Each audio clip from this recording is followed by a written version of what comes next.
La radio citoyenne. Merci d'être à l'écoute des programmes de la radio citoyenne. Alors, aujourd'hui, nous sommes ravis de vous retrouver pour vous présenter le premier numéro de votre émission Afrique Job. Alors, on parlera job, bien sûr, parcours. Et pour ce premier numéro, nous recevons Monsieur Maxime Kabou, entrepreneur très ambitieux. Et au cours de cette émission, il va nous raconter un peu son parcours, comment il a fait pour en arriver là, sur quoi il est parti pour bâtir ce qu'il a aujourd'hui. Présentation. Merci beaucoup. Je m'appelle Maxime Kabou. Voilà, je suis là à Kremassar où j'ai créé le Centre africain pour le développement de l'employabilité des jeunes. À la base, je suis de formation en gestion des entreprises, complété des années plus tard par 2 masters, un en gestion de projet, un autre en gestion de projet de développement durable. Récemment aussi, j'ai fait un master en défense, paix et sécurité pour un peu mieux comprendre les enjeux de développement impliquant les questions de paix et de sécurité parce que c'est un ensemble qui structure le développement d'un pays. Alors sur le plan professionnel, je suis actif depuis une quinzaine d'années sur l'employabilité des jeunes en termes d'encadrement. Présentement, je suis le responsable du pôle partenariat d'une structure de la place qui s'occupe des questions d'emploi des jeunes. Merci. D'où est venue l'idée pour vous de créer votre propre entreprise ? Alors, j'ai toujours été passionné par les questions d'entrepreneuriat.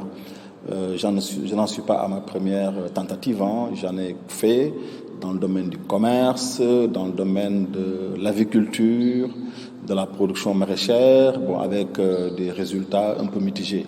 Alors, puisque je suis dans le domaine de l'emploi des jeunes, j'ai pensé que dans la zone de Kremassar, qui est une grande partie de la banlieue, il y avait quand même une opportunité pour développer de la formation professionnelle, développer de l'accompagnement pour l'entrepreneuriat des jeunes, en tout cas tout ce qui est lié à l'employabilité des jeunes.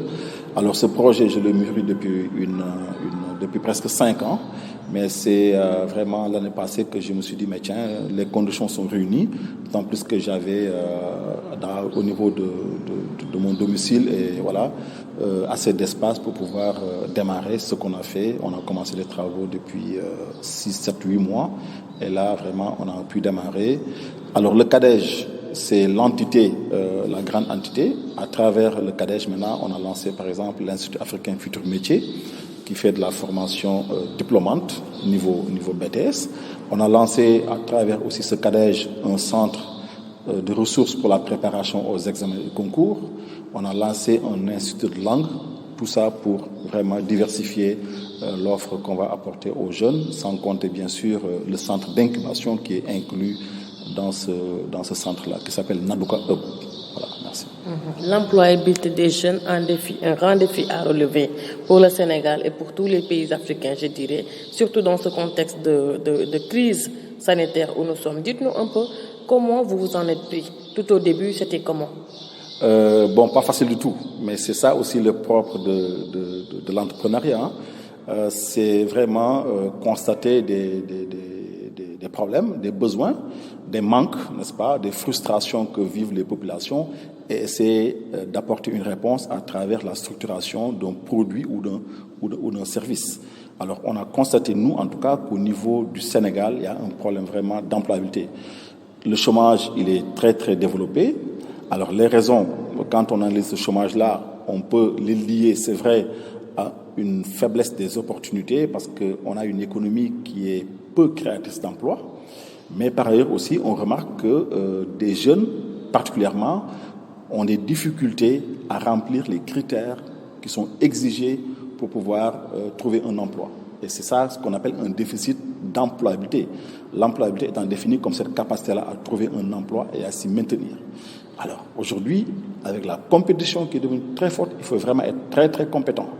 Malheureusement, les 3 dimensions de la compétence, qui sont le savoir, le savoir-faire et le savoir-être, ne sont pas bien, on ne les retrouve pas en même temps chez les jeunes parce que le système de formation est beaucoup plus accentué sur les questions de savoir.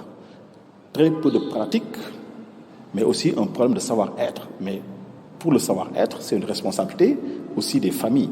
Parce qu'aujourd'hui, le monde du travail est devenu tellement exigeant qu'il faut un certain nombre de comportements, de valeurs, n'est-ce pas, qui permettent à l'individu de s'en sortir. Donc, vous l'avez dit, c'est un problème sérieux qui est là. On n'a pas besoin de statistiques pour constater que les jeunes ont du mal à s'insérer. Alors, à un autre niveau, même si les opportunités de travail, d'emploi salarié manquent, il y a énormément de choses à faire sur les questions d'entrepreneuriat. Et c'est là aussi un des grands défis à relever. Des jeunes qui sont en train de chômer, qui attendent un emploi salarié, même s'ils étaient assez compétents, la faiblesse des opportunités fait que vraiment ils doivent abandonner cette option-là. Sur un autre registre, il y a plein d'opportunités à saisir pour entreprendre.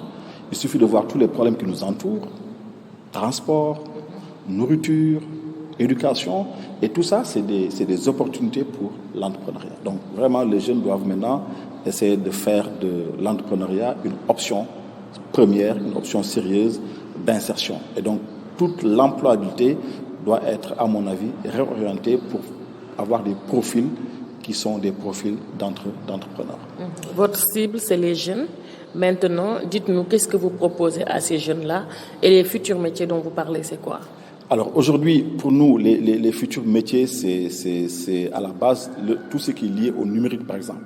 Aujourd'hui, le numérique est devenu est devenu transversal à tous les métiers, quel que soit le métier dans lequel on est, que ce soit la santé, que ce soit la communication, n'est-ce pas, qui est le métier dans lequel vous vous activez, que ce soit l'agriculture, que ce soit l'élevage et tout. Il faut qu'à la base maintenant, nos jeunes maîtrisent l'outil numérique et en fassent vraiment un levier pour pouvoir s'engager dans quelque métier que ce soit.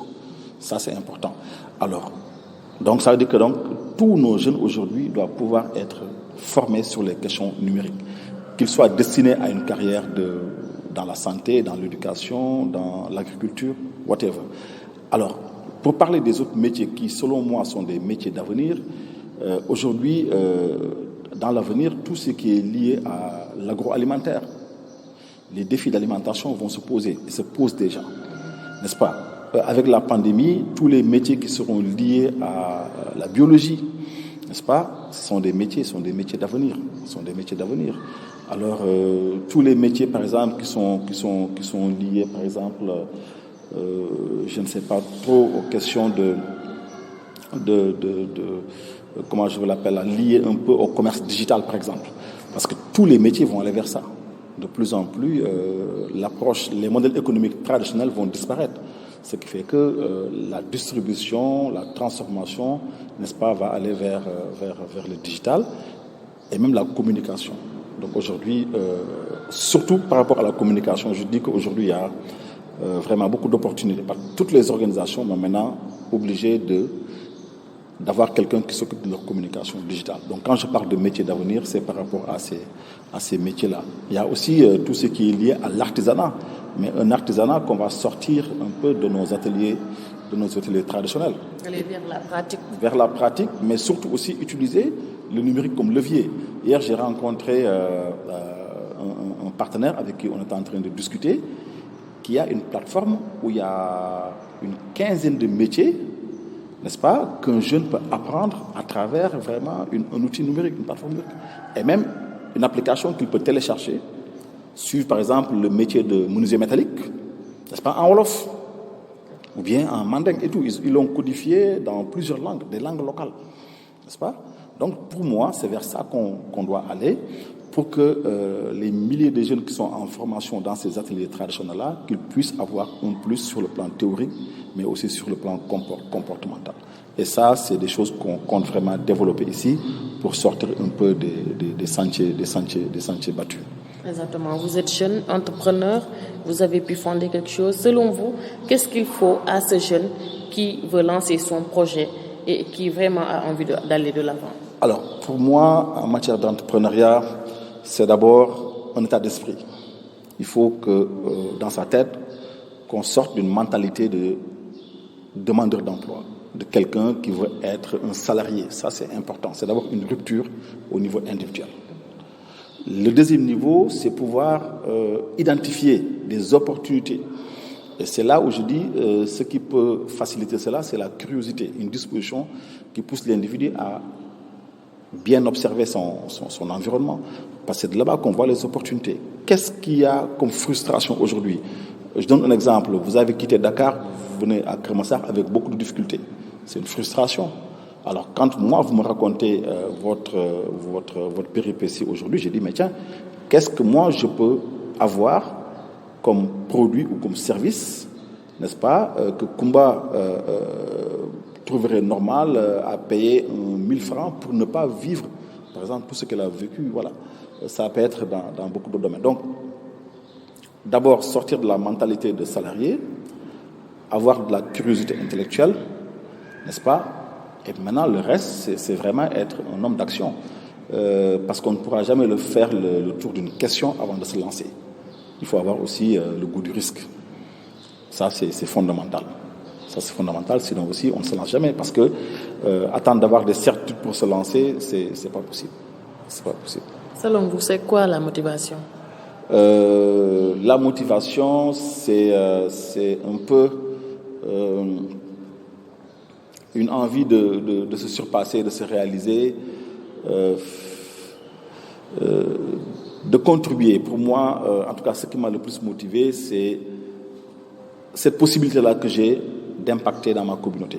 Aujourd'hui, quand des jeunes frappent à la porte du CADEJ, quand des jeunes poussent la porte de IAFM et commencent à faire des cours, quand des jeunes poussent la porte de CADEJ et viennent ici être formés pour aller accompagner d'autres jeunes, je dis, c'est cette envie-là d'apporter ma contribution personnelle au développement de mon pays qui me motive le plus en premier. En tout cas, pour moi, c'est la raison principale. Et voilà, une raison peut-être secondaire, c'est vraiment un besoin d'indépendance. Voilà. C'est quoi être leader? Être leader, c'est être capable d'avoir une vision et de la faire partager. Et d'amener des gens à épouser cette vision-là et à s'engager à vos côtés pour la réalisation de cet objectif-là. C'est ça un leader. Un leader, c'est quelqu'un qui voit loin, n'est-ce pas? Qui ne tire pas les gens par la force, mais qui les amène à adhérer et à aller avec lui dans cette direction-là. C'est ça un leader. Quelqu'un qui est capable de voir plus loin que vraiment le commun de ses semblables. Nous sommes en période de crise. Selon vous, quelle est la responsabilité citoyenne? Alors, pour moi, la responsabilité citoyenne, ce que la crise a révélé, en tout cas la Covid pour moi, a montré que la réponse, elle est d'abord une réponse citoyenne.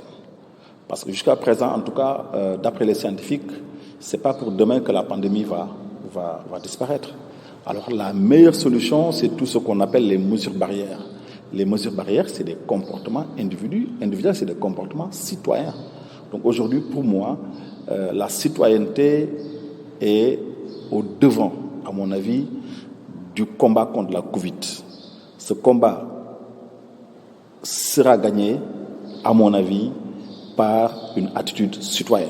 Si cette attitude-là, si ce combat-là est perdu, pour moi, on a des jours sombres devant nous. Parce que la solution scientifique n'est pas encore là et apparemment, je ne vois pas de lueur, en tout cas à ce niveau-là. Donc pour moi, c'est aujourd'hui plus que jamais que l'attitude citoyenne a son importance dans la prise en charge des préoccupations d'une communauté. C'est ce que la Covid a montré, à mon avis. Pour finir, beaucoup de jeunes comme vous ont eu à réaliser leur projet. D'autres ont des idées de projet et comptent les mettre sur pied. Quel est le message aujourd'hui que vous avez envers eux? Alors, le message, c'est d'abord pour dire qu'un projet, on ne le garde pas entre quatre murs. On ne le garde pas en soi pour y cogiter. Non, un projet, il faut sortir et regarder ce qui se fait autour de soi. Il faut sortir, partager son idée. Il faut sortir pour comprendre aussi, pour connaître l'écosystème qui permet aujourd'hui de développer ce projet-là. Il y a beaucoup de structures aujourd'hui qui accompagnent les jeunes sur les questions d'entrepreneuriat. C'est à la fois des structures publiques, mais des structures, par exemple, qui sont dans la société civile, les ONG, mais aussi c'est des structures privées. Alors, le premier travail à faire d'abord, c'est de faire l'effort de connaître son écosystème. Et ensuite, avoir le courage de frapper à des portes. n'est-ce pas, pour pouvoir être accompagné, d'abord pour un peu mieux structurer son idée, et ensuite voir comment trouver les moyens. Et en parlant de moyens, les meilleurs moyens qu'on peut avoir, c'est démarrer avec ce qu'on a. Parfois, les gens font un focus sur « oui, il me faut tant. » Le meilleur projet, c'est celui qu'on a démarré avec ses propres moyens. Parce que ça nous permet vraiment d'avoir un temps d'apprentissage et ensuite pouvoir intégrer l'apport d'autres organisations ou d'autres individus. Donc oui, il est possible de démarrer son projet avec ses propres moyens. Merci, M. Kamou. Merci, c'est moi qui vous remercie et vous encourage aussi pour ce travail que vous faites au profit de la jeunesse sénégalaise. Et on en a besoin, surtout dans cette grande banlieue dakaroise. C'est vraiment important. Pour moi, aujourd'hui, si on ne le fait pas, tous les autres combats, on va les perdre. Je considère que le problème principal du monde aujourd'hui, c'est la question de l'emploi des jeunes. Tous les autres problèmes, pour moi, sont des symptômes de ce problème-là. Que ce soit l'immigration clandestine, que ce soit le radicalisme religieux, tout ça, c'est parce que les gens n'ont pas d'emploi. Et dans les pays pauvres, l'essentiel des revenus des individus proviennent un peu de l'emploi. Donc, s'il n'y a pas d'emploi, la société se déstructure. Et tout part en lambeaux. Et malheureusement, c'est ce qu'on vit actuellement. Merci beaucoup. Merci. La radio citoyenne.